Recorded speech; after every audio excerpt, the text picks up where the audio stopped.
Hi everyone, welcome back to Waterhouse Forde. In today's video we're going to continue working on the Mudguard. We're going to hopefully get that patch at least lined up and ready to weld, possibly even do some welding. We'll see how far we get. This is part 2 of the patching of the Mudguard. So if you missed part 1, maybe go back. I'll put a link to the video at the top. Go back, take a look at that, and then be sure to come back and continue here. But we ended last week's video because my compressor had started making a bit of a funny noise, and I realized there was a bit of a leak, and so I needed to sort that out because I need the compressor to run the air tools that I'm using. So just very briefly, I'm going to take you over. You'll see the compressor is there behind me. I've now repaired it. It's ready to go back into service. But I thought I'd quickly just run you through what I found and what I did to fix it, in case you run into this sort of problem yourself.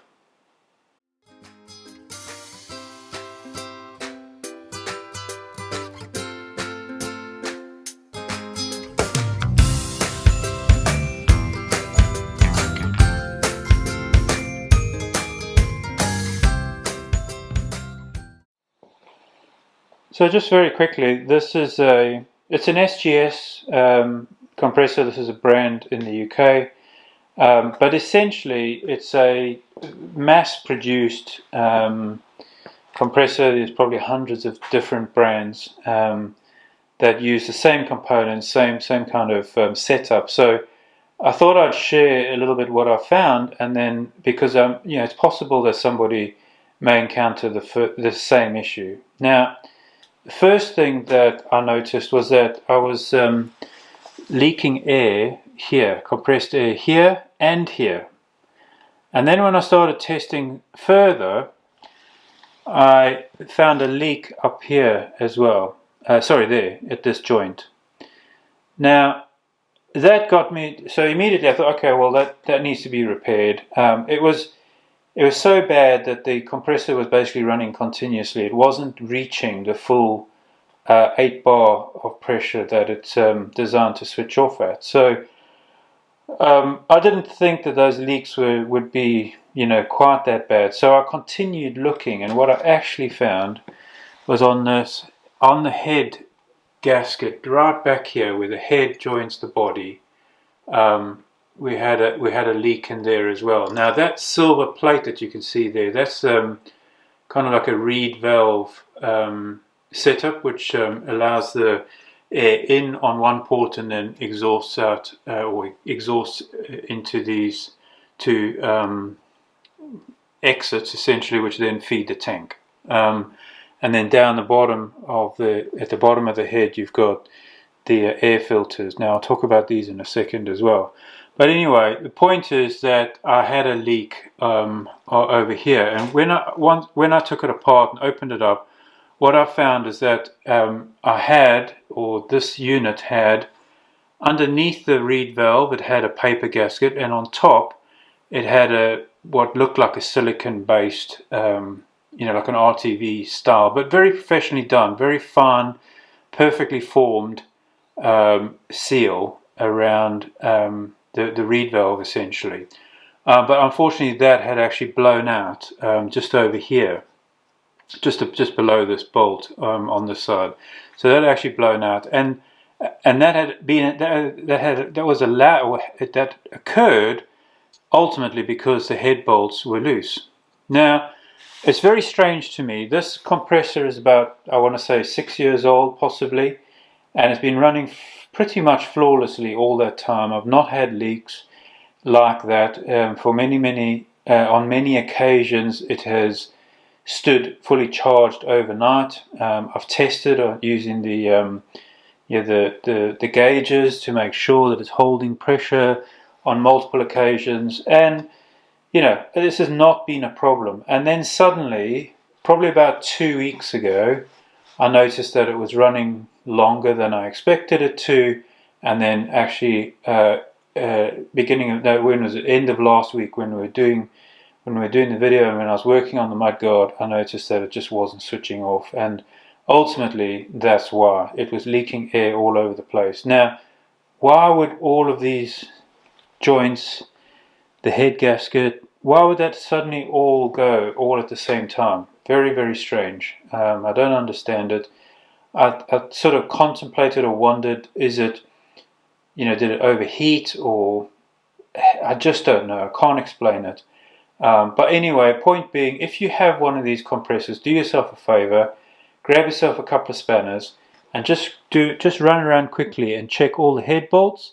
Check that all of these are nice and tight. Maybe even pull these off and just put a little. I use a pipe thread sealant on all of those just to make sure. Not on these joints, because these are there's a flare inside on the pipe, and so that's a flare joint. A thread sealant's not going to help you there. But on that joint there, it definitely is going to help and make sure that seals up really well. So maybe do yourself a favor and just check all those. Might just save you running into the same kind of issue. But anyway, as you can see, I'm just going to zoom in on the gauge. Hopefully it's not going to flare out.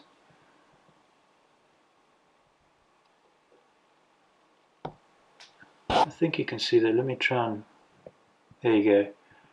You can see there we're at 4 bars. So I charged it yesterday evening when I finished. I've charged it to 4 bars, and I've left it there pretty much all day, all overnight, and it's now 3 p.m. and here the following day, and that's still sitting at exactly 4 bars. So that that's worked.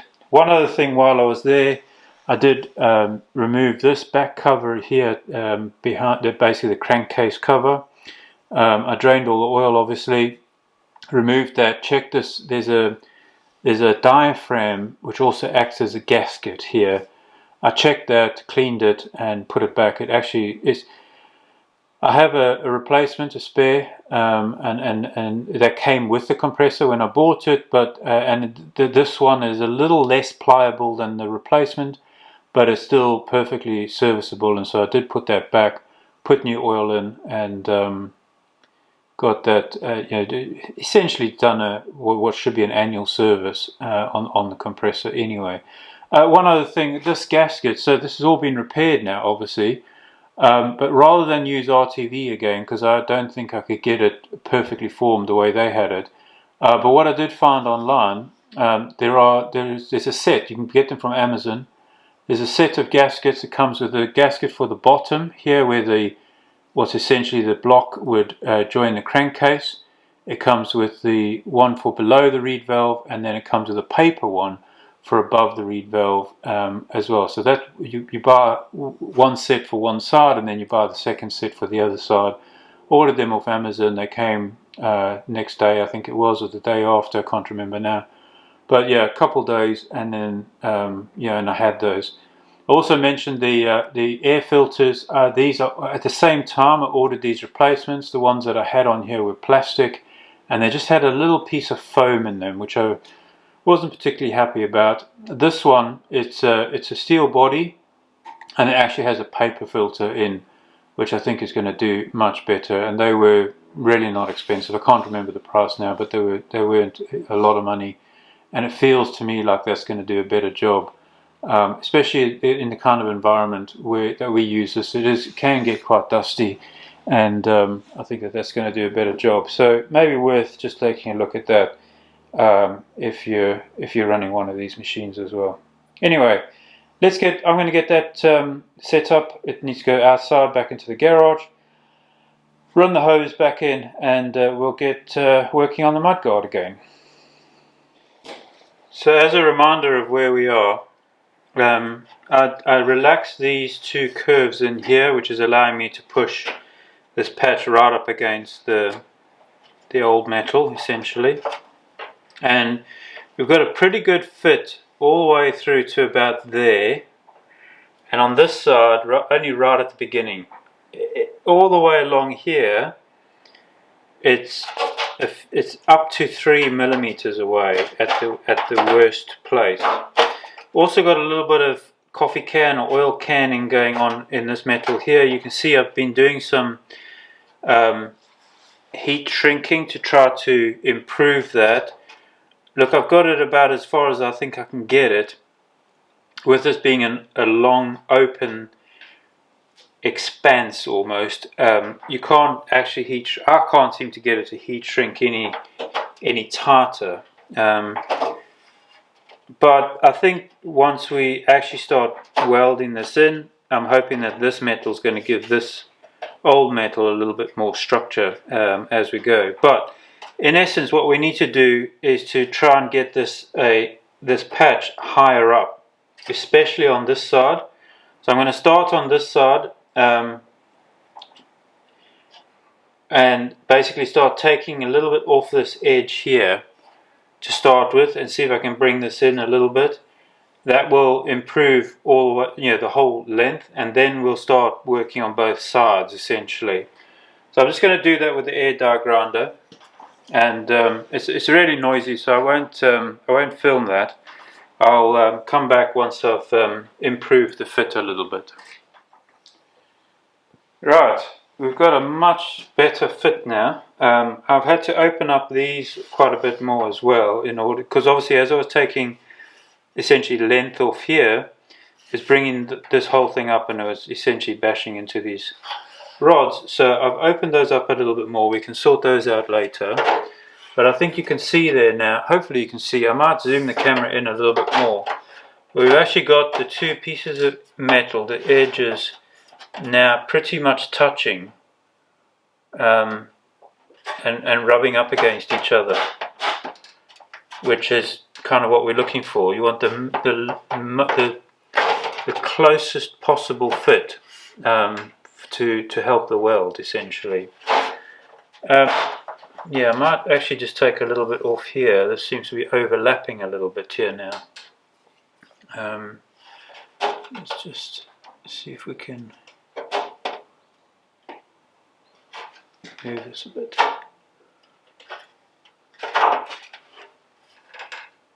Yeah, so I might actually just take a little bit off here, just to allow that to relax in. But yeah, I'm really pleased with that actually. That turned out better than I expected. I didn't think I was going to be able to get quite that close, but it's really starting to look quite good now. Getting quite excited. I did make a little bit of a mistake right on this corner. I took too much off the corner. I was actually intending to take off this edge here, and I got myself confused, and I took a little bit off that corner. So unfortunately we're going to have a little bit of a gap there, but I believe I can fill that with weld, because the rod will be immediately behind it. I'll obviously have to weld from the other side. But yeah, so I think the next step now is just to tidy this up, and then for the welding, what I'm going to do, I have now converted my machine to a gas argon CO2 mixture, changed the wire. So a subscriber, Kerry, I think it was, from Australia, he messaged me. If you look on the comments on the previous video, you'll see his comments there, and recommended that I change to gas rather than the flux core. I contacted a local merchant. They've set me up with everything I need. So I'm going to be welding with gas for the very first time ever. So I'm not going to be starting on this. I'm going to set up a couple of test pieces. I'm actually going to use the old offcut from the panel. I'm going to use a piece of this metal that I cut from, so that I can actually do a test, essentially, do a pilot run, if you want to think of it that way. Get used to working with gas, and just see how it works out. But so I'm going to do that now. If it's not too embarrassing, I might film it, or at least film some of it. But yeah, I think the next step now will be, we'll just tidy up this little piece here where it's overlapping, and then the next actual phase will be to start the weld. Now for the weld, as I understand it, what you do is you kind of tack 1 inch apart. Obviously you push the metal together, tack it, push the metal together, tack it, so on and so on. Make sure that everything's still aligned, and then what you do is you put a tack next to your tack on each side. On the right hand, I'm going to work from the left to the right, so on the right hand side of every tack, and then you repeat that. And what that helps and what that does is it prevents the metal from buckling any more than it already is. This stuff is really thin. This stuff I think is going to be a bit more stable. It's interesting, I measured this with a caliper and I got 1.1 millimeters. I ordered 1.2 millimeter metal. Obviously this is probably more of an imperial kind of measurement, but this is definitely thicker. I can feel it with my fingers, with my thumb on there. So I'm going to be welding on this side, and the idea is to put a metal plate behind here, and the idea is to try and get the outside edges flush, and then on this inside we'll probably end up putting a bit of filler in to make up the difference. But in any case, you'll have the weld on this side, so hopefully it won't be quite as visible on the other side. I don't know. That's my plan. Again, I'm going to do a test run now with some scrap metal, and I'll see how it works out, and then I might change my mind. But that's the current thinking. Okay, I've done some testing here now. First of all, I've probably only got about 20 hours, maybe 25 hours of welding experience in my entire life. And this is the first time I've ever worked with a MIG welder, and certainly MIG, true MIG as in MIG with gas. So you will have to excuse the quality of the welds, but also I was doing some testing and adjusting of the machine as I went along. So from here to here, I was doing the, put a spot, move an inch, put a spot, move an inch, move, and so on and so on. And then, filling that in over time. I did that relatively quickly. I didn't really wait for the metal to cool. And you can see we did get a little bit of warping. I mean, this piece was already warped anyway, so, such is life. I wasn't entirely happy with that. And the reason why, when I turn it over and I have a look over here, this section here, it doesn't seem to be filling the gap. In other words, the weld isn't coming, seems to be getting good penetration, but it's not flowing into the gap, essentially. And so here, for example, we actually have a pretty big gap. Got better over here, but remember I was doing an inch at a time, so yeah, not quite sure. What I determined, so I then decided, okay, well, let me lay down some beads first, just to make sure that my settings on my machine were fine. This was a straight run. I think you can see this. Just make sure, yeah. So this was a straight run, and you can see that actually is not a bad weld. And then this was a circular motion with the electrode, and you can see it sort of started cold, got nice and warm, and actually got a very, very good flow in here. So I believe that the machine settings are probably, if not perfect, then certainly very close. So I then decided to do this section here. Now it's not very straight because I landed up burning through and needing to fill holes. What I was trying to do was to get a kind of a circular motion going as I'm doing the spot. It's not really possible, because you need to be on there too long and it burns through, especially on this stuff which is thinner and older. So yeah, but looking at the back, actually getting quite a bit more. I mean, this is where I'm filling the holes, right? So that's why that's flowed all the way through. But over here, actually starting to get some, some weld coming through to this side. So yeah, it's more practice required, I think, is probably the point. Not quite sure what I'm going to do. I think what I might do is cut this off and try and do another section here. See if I can get this basically perfect. Well, not perfect, but certainly get better at it. Because definitely more practice required.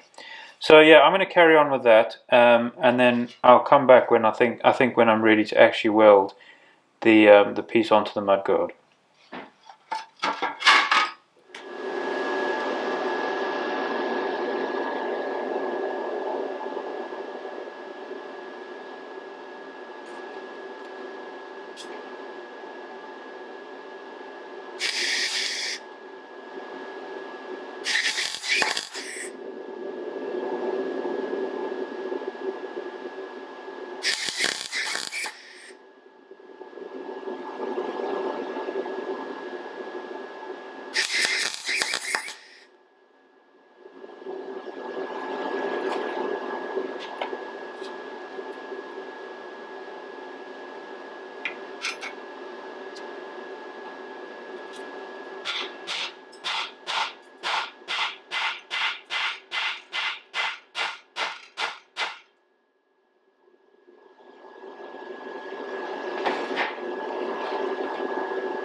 Okay, I'm much happier with that now. This is the back side.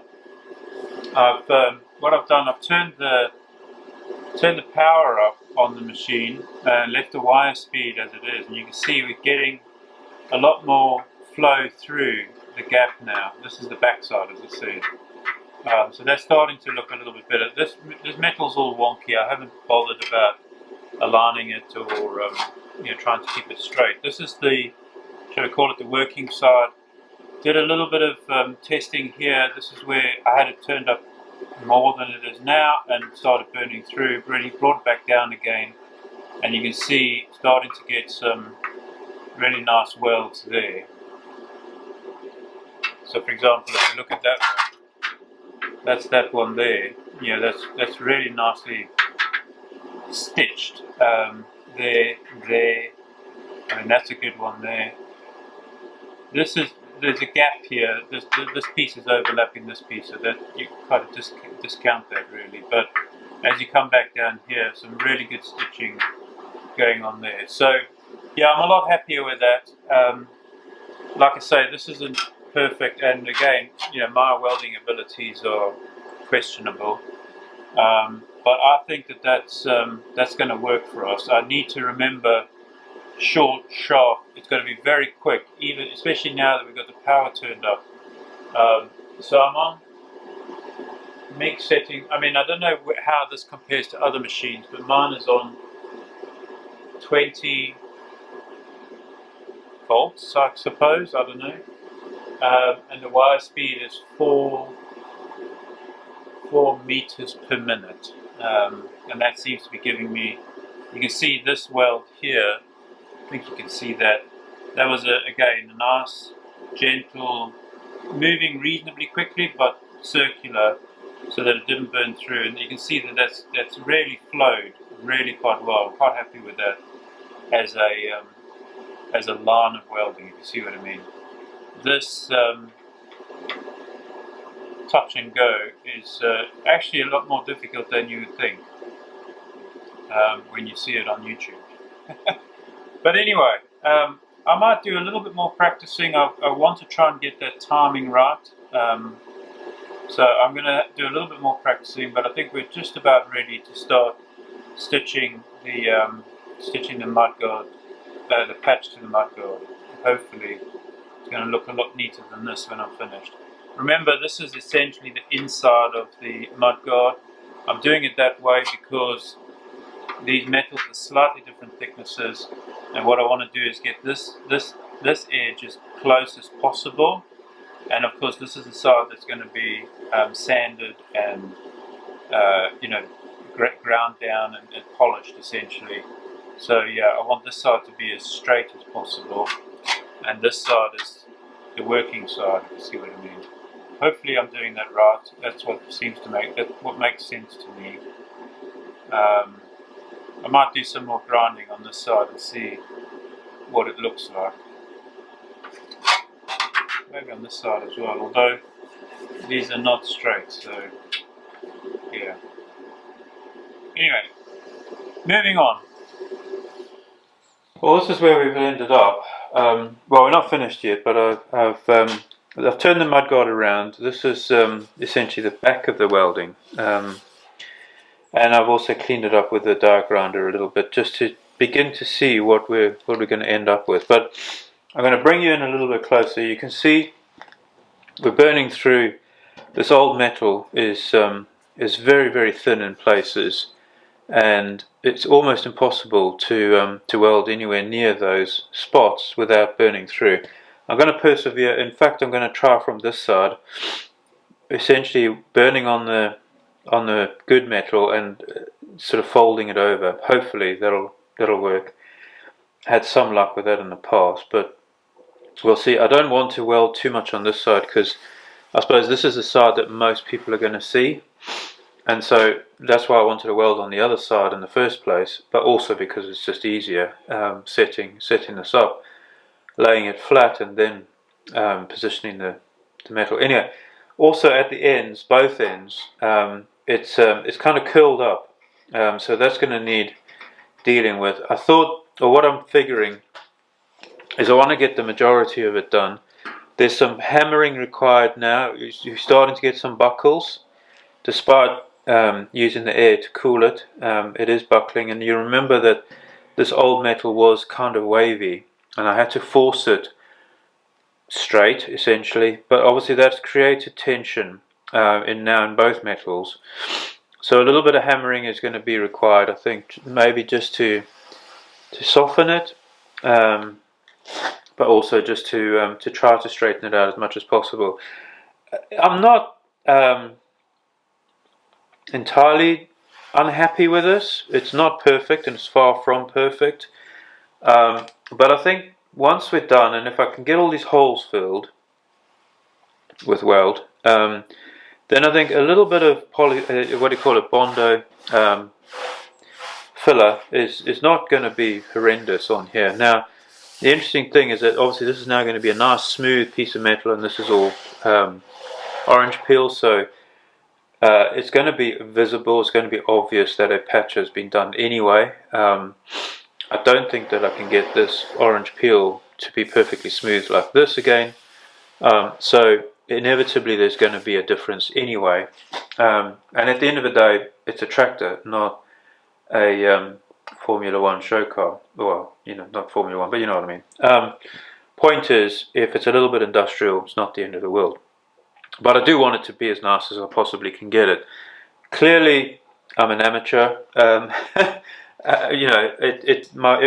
turn it around in a minute. I'll show you the welds on the other side. They're far from perfect, but look, they're kind of doing the job. You can see where the metals come through. Got penetration most of the way through the seam, this joint, and reasonably happy with that. But let me try and bring you in a little bit closer. I'm going to go handheld because that'll be a little bit easier to control the camera. But so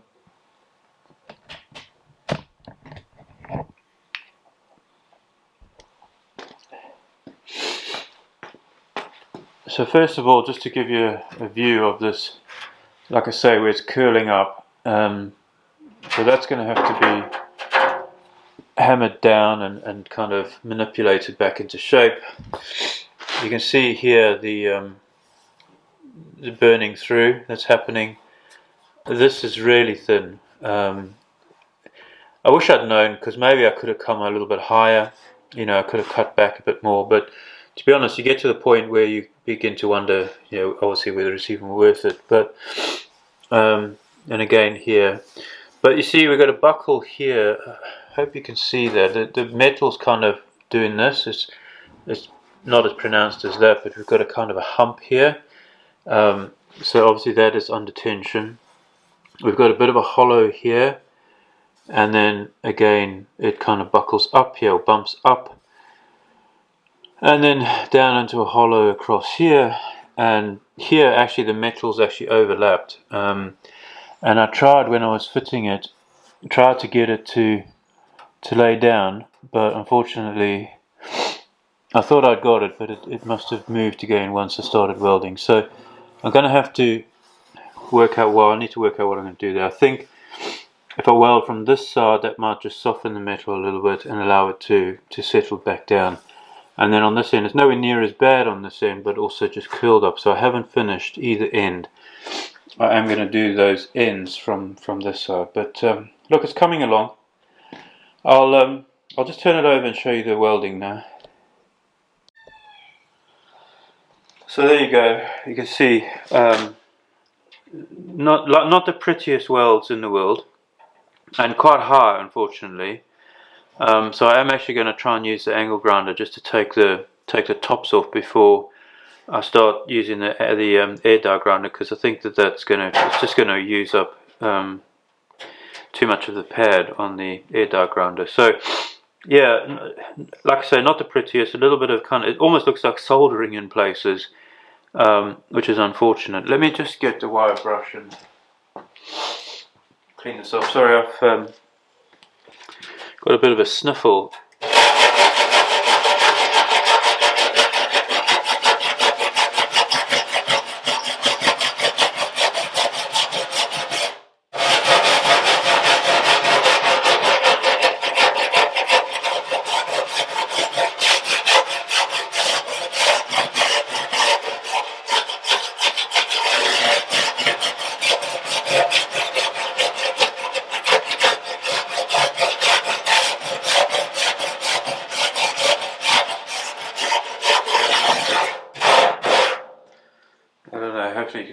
little bit better now, but got quite a bit more splatter yesterday than I was the day before. So I've been doing this over 3 days basically, because it is very tedious. You know, you're doing little spots, little spots, little spots. I've got lots of other jobs that need doing. So what I've been doing is doing a little bit, doing maybe 3 or 4 passes, and then going off, letting the metal cool, going off, doing something else, and then coming back to it. So, but I noticed yesterday or last evening quite a lot more splatter going on. I need to double check my gas pressure. Maybe I need to turn it up a little bit, I think. Just need to research that. But anyway, we'll deal with that. But yeah, like I say, not the best welding in the world, but it's kind of doing the job. It's getting metal in there, and that's ultimately the main job, or the main aim. Unfortunately, it's going to be a lot of cleanup, a lot of sanding required to smooth that back down. But I think now you can also see this kind of these hollows and ups and downs along here, which I do want to try to get out. The other thing I've noticed, this has actually angled up a lot more than it was. So I need to basically try and flatten that out once it's all welded up. I don't want to do it until it's all in, you know, it's nice and strong basically. But I think I am going to have to try and straighten this out a little bit. It's got some give in it, and I think once I do that and then cool these over, I'm hoping that that's going to be enough to hold it, to allow it to hold its shape. Bear in mind that there's a frame that goes in here still, and this is all going to be pulled up into the frame. So I think for the most part it's probably going to be fine. But yeah, getting there, slowly but surely, a couple of steps forward from where we were, and but yeah, I'm reasonably happy with it. Okay, lots of sanding, but with the air dye grinder, but I think we've got a reasonable finish on that. This is again the back side. I mean these. So again, this new metal is slightly thicker than the old metal, and also the old metal is quite a bit weaker. It's obviously a bit rotten, bit old, but yeah, even where I burnt through over here and I think over here, it's not too bad. There's still a couple of little pinholes there, but nothing that can't be filled with a bit of body filler. Another one here, but I think that isn't too bad. Now you can probably tell, hopefully you can tell from the camera, but that is bending up, so this here needs to go down basically. I'm going to turn it over and show you the other side, and then I'll talk a little bit about what I think I'm going to do next. Okay, so here's the other side. Again, this is where one of the areas where it burnt through, and had to patch that. A little bit here, but that's starting to. Yeah, that's not too bad. Here the top metal is overlapped a little bit, so I had to beat that a bit, and here as well. In fact, there's still a little bit. I can still feel the ridge there. I haven't been able to knock that back. Now, what I'm planning to do now, again, watching Carl on Make It Custom, I think what I need to try and do now is make myself what's called a slapping hammer, or a slapper, and see if I can't get some of these buckles out. You know, there's like a high spot here, low here, low here. That needs to be you know, taken down. We've got another one here, not as bad as that, but you know, it's kind of rippled. I guess partly with the heat, but also I think this metal is weaker than this metal, and it's kind of crinkled as it's joined together. But anyway, I'm hoping I can take some of that out with a long flat hammer, and then there's still a couple of pinholes you can see there. Hopefully the camera is focusing here. So I might do a little bit more filling, yeah, just a couple of spots of weld. But what I want to see if I can do is basically see if I can get this panel straightened now. And if I can get it straightened, then again I'm hoping that that's going to pull this this bottom piece up a bit. Ultimately, I'm not too worried about it because there's a strong metal frame that goes inside, and this gets bolted to, and I believe that will pull it straight anyway. But what I'm concerned about is that if I put some filler on here and then I bolt it to the frame, it might then crack the filler. So I mean, I'm not intending for the filler to be that thick, so it probably will be fine. But that's kind of where I am, kind of winging it now. I'm not entirely sure what I'm doing, but I'm going to try a couple things and see where I get to. I guess the other thing that still needs to be done, I still need to finish off these ends, but what I intend to do is to curl these over first. I don't want to curl those until I've got this as flat as possible, then curl these, and then I'm going to finish off the end here and the end here, and also go around, essentially around the corner. But I'm thinking that I've got to get it into shape first before I curl, and also I think before I finish those off, because you can see here it's going to need a little bit of work. It's kind of lifted up here, that's dropped down, and I kind of need to bring them together before I start trying to curl it. That's my thinking anyway. But listen, I think this video is now probably going on a bit long. I think I'm going to finish there for this video. I'm going to carry on working on this and see how, in fact first I need to make myself a slapper hammer,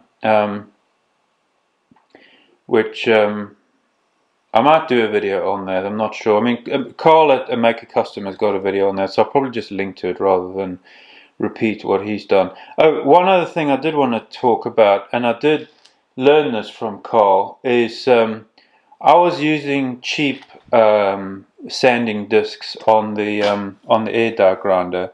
He always talks about using the 3M Cubitron discs, and I've got a couple here. So it was taking forever to do the sanding, and so I decided to give these a try. Now they are very, very expensive, but I have to say I'm seriously impressed with these. You get 15 in a box, and I finally managed to find them for around £40 a box, I think they were. I got the 80 and the 36. Now the 36 is very aggressive, and obviously that you use that just as an initial, just to take the half spots off, and then use the 80 to do the final finish. But wow, absolutely amazed at how much better these are than the cheap ones that I was buying on Amazon. On the ones I was using on that I bought from Amazon, I went through 4 of them just trying to sand this this weld on this mudguard.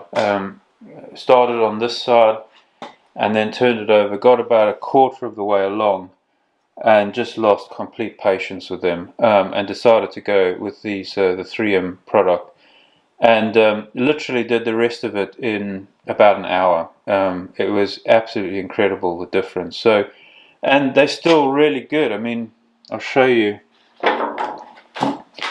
That's essentially the first one that I'm using. That's the 80 grit. I did manage to take a little bit off the ends here, where I managed to get the disc stuck inside. Basically stuck up against a sharp edge on the other side there, and that took a little bit of the edge off. But that's fine because that's a 3-inch disc and pad. I've got a 2-inch pad, so what I can do is I'm going to continue using that, but when it starts to wear down, and again this is something that Carl recommends, it's just cut it down to 2-inch, put it on the 2-inch disc and pad, and you've essentially got a new disc. So yeah, they are very, very expensive, but it seems to me that they're going to last forever. They cut really, really well. You know, you almost have to be careful with them They cut so well. But you know what? I'd rather that than it takes hours and hours and hours, which it literally was. I mean, this side, and there was only a few kind of spots that I needed to weld, but that must have taken me 3 hours of sanding just to do this side with these cheaper discs. With that 3M Cubitron disc, it was incredibly quick and super efficient. So yeah, I definitely recommend them. Spend the money and get yourself something that's actually going to allow you to get on and do the job. But anyway, that's it from me. Thank you very much for watching. Thanks for joining me on this video. Obviously, there'll now be a part 3 where I hope to make further progress, try and get this thing tidied up and go from there. I think I'm going to persevere with this. As I said right along, all the way along, another option is to simply go and buy a new skin. I can get those reasonably easily, but then one mudguard's going to look new and the other one isn't. So then do a bar 2, and then it doesn't match the tractor, and etc., etc., etc. So, but anyway, I wanted to do this. I wanted to have the experience of doing this, and so I am definitely still going to persevere. I think when I was sanding and losing hope with those other discs, I was really seriously starting to think actually maybe I should just swap over. But anyway, with a new disc, that seems to be working really, really well, and kind of got my motivation back, I suppose. Anyway, that's it for this video. Hope that you enjoyed. Really hope to see you on the next one as well. Have a good week, everyone. Cheers for now.